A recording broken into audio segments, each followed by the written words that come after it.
A'udzubillahi minasyaitonirrajim. Bismillahirrahmanirrahim. Assalamualaikum warahmatullahi wabarakatuh. Alhamdulillah. Allahumma shalli ala sayyidina Muhammad wa ala ali sayyidina Muhammad.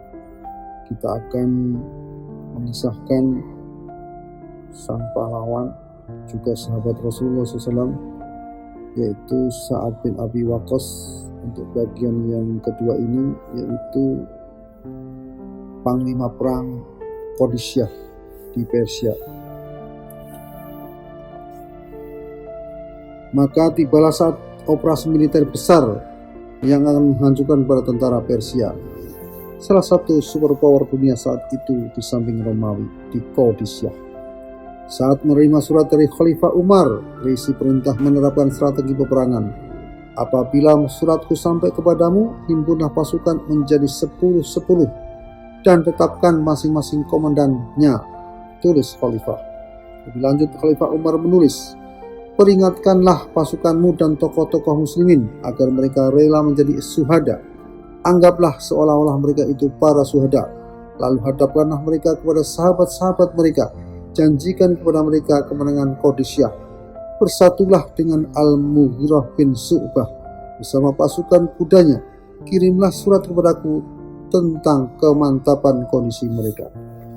Di sini Khalifah Umar menampak bisa menambah ilmu strategi perang kepada Sa'ad bin Abi Waqqas yang sepertinya tetap Umar ragukan wawasan militernya. Namun kenyataan di lapangan nanti akan membuktikan sebaliknya. Saat patuh pada perintah Khalifah Umar, ia mengutus anak buahnya pada Al-Mughirah dan berdiskusi bersamanya. Ia juga mengundang para tokoh laskar kabilah untuk merundingkan strategi dan persiapan lainnya dalam menghadapi peperangan besar dan menentukan itu. Saat lalu memberi tugas kepada masing-masing komandan perangnya. Saat juga menetapkan seorang pemimpin peleton yang bagus keislamannya dan menyerahkan bendera kepada orang-orang yang lebih dahulu masuk Islam. Dan ia tidak keluar dari markasnya kecuali untuk melaksanakan perintah-perintah yang tertulis dalam surat Amirul Mukminin Umar ibn Khattab.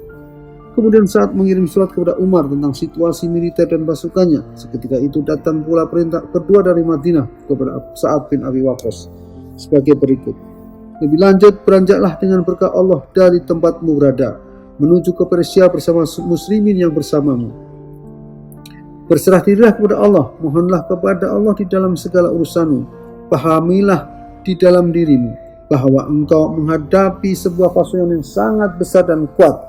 Ingatlah, janganlah engkau mau menyeberangi sungai itu, yaitu sungai Efrat, karena itu yang mereka tunggu. Sungai itu sulit untuk diarungi dan dilewati. Yang memungkinkan bagi kalian adalah melalui pelabuhan dan lembah. Kembali Khalifah Umar memberi pelajaran penting bagi panglimanya itu tentang strategi pemimpinan perang dalam medan tempur yang ada di sana. Untuk melanjut keberanian panglima dan pasukan Islam, Khalifah Umar mengatakan, apabila kalian menghadapi suatu kaum yang kelihatan hebat dan bersatu padu mengancam kalian, sedang mereka tidak memandang kalian demikian, ketahuilah bahwa mereka itu sebenarnya hanya berusaha menipu dan merekayasa. Keadaan mereka tidak seperti kalian. Kepada panglimanya itu Khalifah Umar juga berpesan khusus, perlu engkau ketahui, Qadisiyah itu adalah pintu Persia. Qadisiyah adalah juga kawasan tempat tinggal yang luas dan subur. Di situ terdapat air terjun dan sungai yang menyenangkan. Oleh karena itu tidak layak bagi pasukan untuk menembusnya, karena itu berarti mengepung perumahan atau perkampungan. Maka teguhlah di tempatmu berada, jangan beranjak meninggalkannya. Apabila mereka merasa risau dengan keberadaanmu, niscaya mereka akan menyerang kalian dengan anak-anak panah secara bersama-sama melalui pasukan berkuda mereka, laskar mereka, benteng-benteng mereka, dan segala cara lain. Apabila kalian tabah terhadap musuh-musuh kalian dan bersemangat melawannya, dan kalian punya tekad kuat untuk menang, maka kalian memiliki harapan untuk dapat mengalahkan mereka. Umar melanjutkan wasiatnya, berbicaralah kepada pasukanmu melalui petuah-petuah dan saran-saran yang baik, agar bersabar dan bersabar, sebab masa depan akan dikaruniakan Allah sesuai dengan niatnya. Pahala akan datang sesuai dengan amal ibadahnya. Agar waspada dan waspada terhadap siapapun yang engkau hadapi dan jalan yang engkau lalui. Mohonlah kesejahteraan kepada Allah. Perbanyaklah mengucapkan la haula wala quwata illa billah. Kirimkan selalu surat kepadaku. Setelah membaca kalimat-kalimat indah tersebut, saat merasakan seolah-olah Umar itu seorang panglima baginya, Ia memenang surat itu dan merasakan sang Amirul Mukminin turut serta hadir di dalam peperangan itu, dan tidak ada yang dikhawatirkan oleh Amirul Mukminin kecuali karena rasa sayang dan takut akan keselamatan pasukannya. Saat lalu menulis surat mengenai situasi militer, di mana ia menjelaskan soal medan pertempuran, menguraikan situasinya. Saat menulis, Assalamualaikum warahmatullahi wabarakatuh. Qadisiyah adalah seperti perang Khandaq dan Atik. Kemudian yang dapat diharap dari Qadisiyah adalah lautan hijau, perkebunan yang terletak di rung dataran sempit, yaitu dataran menuju Hira, di antara dua jalan, yang satu menuju ke bagian belakang, sedang yang satu menuju ke tepi sungai. Sang Panglima menutup suratnya seraya mengatakan, mereka sedang memperhitungkan kekuatan kami dan berusaha menyerbu kami, sementara kami tengah mencari kelemahan mereka dan menunggu kemunculan mereka. Urusan Allah lah yang akan berlaku, ketetapannya lah yang harus diterima. Takdir kemenangan bagi kita atau ujian atas diri kita. Kami mohon kepada Allah ketetapan yang baik dan sebaik-baik takdir di dalam keadaan sejahtera. Umar menjawab, telah datang suratmu kepadaku dan sudah saya pahami. Bersikap teguhlah di tempatmu sampai musuh datang kepadamu. Ketahuilah bahwa nanti mereka akan memperoleh akibatnya. Sekiranya Allah memberi karunia kepadamu dengan langkah mundur mereka, maka engkau jangan berhenti menyerang mereka sampai kalian menghajar mereka di Madain, dan kota itu akan tumbang insya Allah. Saat tetap sabar menanti waktu yang tepat di Qadisiyah sampai 1 tahun lamanya. Selama itu tak terjadi benturan dengan orang-orang Persia. Lalu ia pun mengirim surat kepada Khalifah Umar tentang itu. Ia juga mengirimkan mata-mata ke Hira untuk mengetahui berita tentang pasukan Persia. Sepulangnya ke Qadisiyah, mereka melaporkan bahwa Raja Zadegard telah mengangkat Rustam Farrokhzad sebagai panglima utama pasukan Persia dan sudah menyiapkan markas untuk penyerangan. Saat mengirim dengan segera berita itu kepada Umar, lalu tanggapan Khalifah membangkitkan semangat dan keyakinan kepada Allah SWT. Umar menulis, jangan terpengaruh berita yang datang kepadamu tentang kekuatan mereka. Mohonlah perlindungan kepada Allah, bertawakallah kepadanya. Utuslah seseorang yang apabila dilihat oleh mereka maka gentarlah hati mereka dan bisa membuat mereka kafir. Orang itu harus mempunyai wawasan luas dan bertubuh bagus untuk menyeru mereka. Teruslah kirimi surat aku. Di sini Umar meminta saat mengirim seseorang menghadap Rustam, utusan itu harus seorang laki yang terhormat dan segani oleh lawan, dan yang kiranya bisa menggetarkan hati panglima tersebut. Diharapkan nanti akan meninggalkan kesan yang positif bagi kaum muslimin. Sa'ad bin Abi Waqqas selalu memilih beberapa orang yang berpostur kokoh, berucap baik dan piawai berdiplomasi, agar bisa menaklukkan cara berpikir lawan. Dari kalangan cerdik cendekia dipilih An-Nu'man bin Qrim, Bishr bin Abi Waham, Hanzalah bin Ar-Rabi, At-Tamimi, dan Al-Mughirah bin Zurarah. Sedang dari mereka yang punya wawasan bagus dan berpostur kokoh terpilih Al-Asad bin Qais, Asim bin Amru, Umar bin Ma'di Karib, Al-Mughirah bin Syu'bah, dan Al-Mughni bin Harisah. Saat mengirim delegasinya itu menghadap Raja Zadegard III dan panglima perangnya Rustam Farrokhzad di Madain.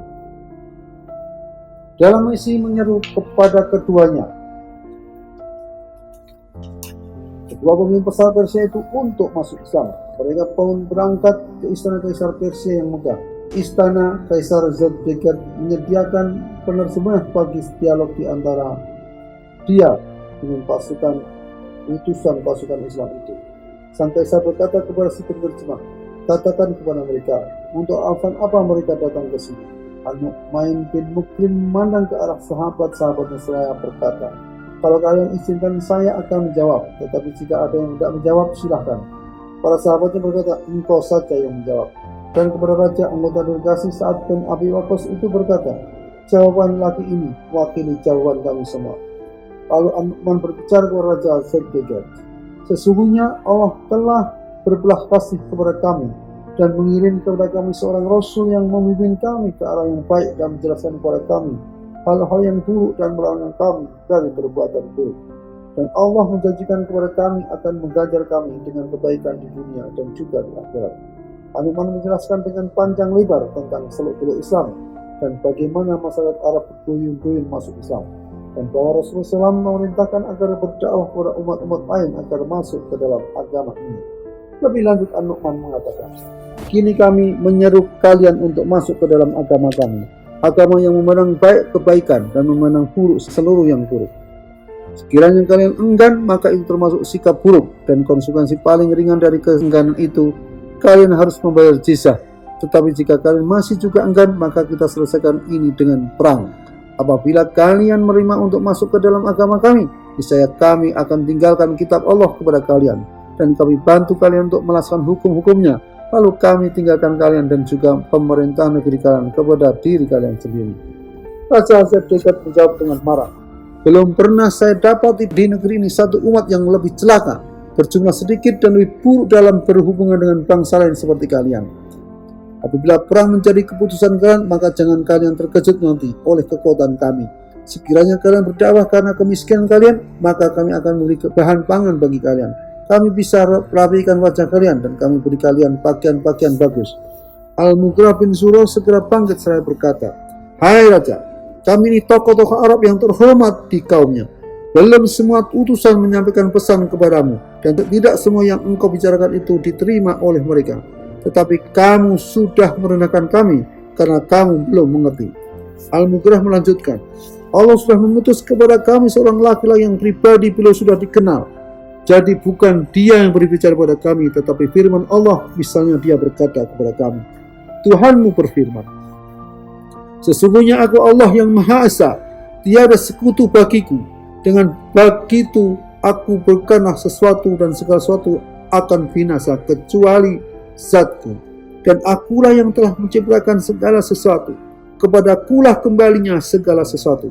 Sesungguhnya rahmatku kulimpahkan kepada kalian melalui orang ini agar aku menunjukkan kepada kamu sekalian jalan yang dapat menyelamatkan kalian dari siksaku sesudah kematian. Kemudian Al-Mughirah mengakhiri kalimatnya dengan mengatakan, oleh karena itu jika Anda mau, Anda bisa membayar jizyah melalui tanganmu sendiri dalam keadaan merendahkan diri. Jika tidak, maka boleh kita selesaikan dengan pedang atau masuk Islam agar dirimu selamat. Zedekiah menjawab dengan penuh amarah, dihadapkan kepadaku orang seperti ini, sekiranya seorang utusan ini boleh dibunuh saya, kalian akan aku bunuh. Kalian tidak akan memerlukan apapun dariku. Kemudian ia memanggil penjaga istana dan memerintahkan, siapkan pikulan berat yang berisi tanah, bebankan kepada punggung mereka itu. Kemudian kiringlah mereka hingga sampai ke pintu kota Ma'dain. Al-Mughirah dan para sahabat lalu berkata, kembalilah kepada pemimpin kalian, pertemukan aku dengan Rustam, sehingga kami dapat berunding tentang perang Khandaq Qadisiyah. Kemudian Qais berteriak dengan suara nyaring, siapa yang menjadi pimpinan di antara kalian? Asim bin Amr menjawab, saya pemimpin mereka, temukan saya dengan Rustam. Rustam berkata, apakah memang dia ini tokohnya? Para sahabat menjawab, benar. Kemudian Asim memikul tanah itu di atas punggungnya dan keluar ruangan pertemuan, menghindari tunggangannya seraya membawa beban itu, lalu membawanya di tengah jalan.